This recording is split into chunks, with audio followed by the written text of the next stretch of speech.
Colin Schweigen is just as good as they come. To me, he's by far the best individual player in this conference in terms of just what he can do at the quarterback position, throwing, running. Last year, 1,866 yards passing, a single season school record through 18 touchdowns.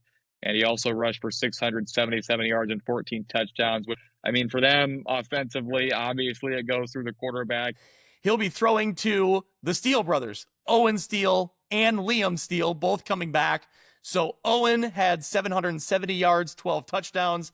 Liam had just over 300 yards and 1 touchdown. He'll also have Chase Wheatley. So one Wheatley brother has graduated, but there is one other Wheatley brother here for him to throw to. I talked with Coach Graves last week. He's like, our big question mark is, along the offensive line where we lost 3 starters, needing to replace, mainly Jude and Landon Bull. And then the defensive end is the same thing, where they have a really solid nucleus of kids back, but just the type of production they got for really 4 years out of both Bull and Finch on defense is such a big hole for them to fill. Now, what will help them a little bit is that Ryan Lower, who was a starting linebacker as a freshman a few years ago, had a great year as a sophomore.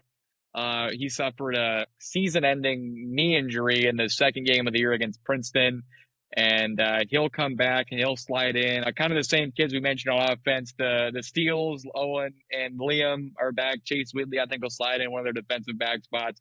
Thomas Sowers was a middle linebacker.